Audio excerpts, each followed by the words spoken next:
পরপর ২ টি মেয়ে হয়ে গেল আমার। এবার আবার কনসেপ্ট করেছি। কনসেপ্ট করেছি শুনে আমার শাশুড়ি মা সকালবেলা তার কাছে ডেকে নিল আমায়।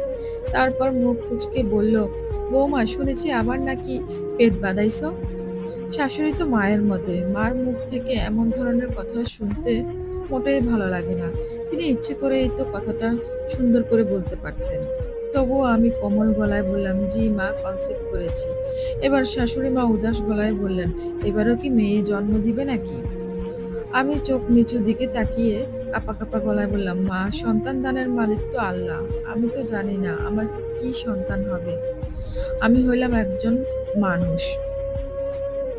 এইবার যদি তোমার মেয়ে সন্তান হয় তাহলে কিন্তু তোমার লাইগে এই বাড়ির দরজা চিরদিনের জন্য বন্ধ। আমার ছেলে সন্তান চাই, বংশের উত্তরাধিকার চাই। উত্তরাধিকার না পাইলে সোজা তালাক। ১ তালাক না ৩ তালাক দিবে আমার ছেলে।" মার মুখ থেকে এমন কথা শুনে আমার সারা শরীর জমে উঠল ভয়ে। যেখানে দাঁড়িয়েছিলাম সেখান থেকে কোনোভাবে আর নড়চড় করতে পারছি না। যেন মাটির সাথে চিরতরে আমার পা আটকে গেছে। মা তখন ধমক দিয়ে বললেন, "কি হলো? এখানে খাম্বার মতো দাঁড়াইয়া আছো কেন?" আমি চোখ ভরা জল নিয়ে মার সামনে থেকে দ্রুত পায়ে চলে গেলাম। আর রাতে আমার স্বামী মিতুলকে বললাম, "মিতুল, মা আমাকে বলেছে এবার যদি আমার মেয়ে সন্তান হয় তবে তিনি নাকি আমার আর এ বাড়িতে রাখবে না। এ বাড়ির দরজা নাকি বন্ধ করে দিবে আমার জন্য। ডিভোর্স দিয়ে দিবে তুমি নাকি।" মিতুল আমার কথার ধারের কাছেও গেল না। সে বলল, "রাত কত হয়েছে দেখো তো ঘড়িতে।" আমি সময় না দেখেই বললাম, "মিতুল, আমি তোমায় কিছু বলেছি।" মিতুল এবার রেগে গেল। রেগে গিয়ে বলল, "আমার কাছে পৃথিবীর সবকিছুই বলতে পারবে, কিন্তু আমার মায়ের দেওয়া কোনো ডিসিশনের বিরুদ্ধে কোনো কিছুই বলতে পারবে না। বুঝছো?" মিতুলের মতো উচ্চশিক্ষিত এক ছেলের কাছ থেকে এমন মেরুদণ্ডহীন মানুষের মতো কথাটা শুনে আমি হয়ে গেলাম। ভাবতেই পারছি না মিতুল এই কথাটা এমনভাবে নিবে। তারপর আমার বিপদ ঘনিয়ে এলো। আরো পরে যখন চেকআপ করানোর পর জানতে পারলাম আমি এবারও মেয়ে সন্তানের মা হতে যাচ্ছি। ডাক্তারের চেম্বারে গিয়েছিলাম আমার শাশুড়ির সাথে। ডাক্তার রিপোর্ট দেখে হাসি মুখে বললেন, "খুশির সংবাদ আছে। বলুন আলহামদুলিল্লাহ।" আমি আলহামদুলিল্লাহ বললেও আমার শাশুড়ি মা আলহামদুলিল্লাহ বলেন না। মা শুধু জানতে চেয়েছিলেন কি সন্তান হবে। ডাক্তার মিষ্টি করে এসে বলেন, "মেয়ে সন্তান।"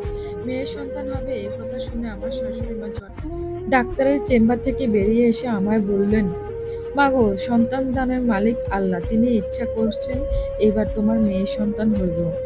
আর এই খবর শুইনা তোমার শাশুড়ি তোমাকে তালাক দিবে। তালাক দেওয়াটা মালিকের ইচ্ছা। তার ইচ্ছা ছাড়া গাছের পাতা নড়াচড়া করা চলে না বলে।"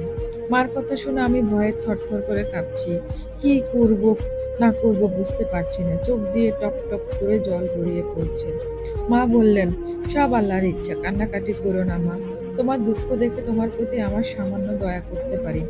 আমি তোমারে আমার ছেলের জন্য রাখতে পারি। কিন্তু শর্ত আছে একটা। শর্ত হলো আমার ছেলে অন্য বিয়েতে তোমার অনুমতি দিতে হইব। অনুমতি না দিলে তোমায় আমি রাখব না। আমার বংশের বাতি জ্বালানোর জন্য ছেলে সন্তানের প্রয়োজন। তুমি কোনোদিন ছেলে সন্তান জন্ম দিতে পারবা না। ছেলে সন্তানের জন্য আমার ছেলেরে আরেকটা বিয়ে করাইতেই হইব। বুঝছো?" আমি ভয়ে অনবরত কাঁপছি আর হাত দিয়ে চোখের জল মুছেই যাচ্ছি। মার কথায় কী জবাব দেওয়া উচিত তা আমি খুঁজে পাচ্ছি না।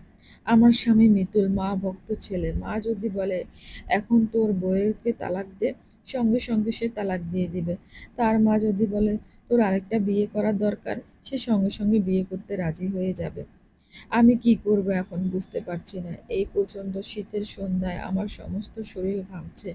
আমি একটা সিদ্ধান্তে পৌঁছাতে চাই।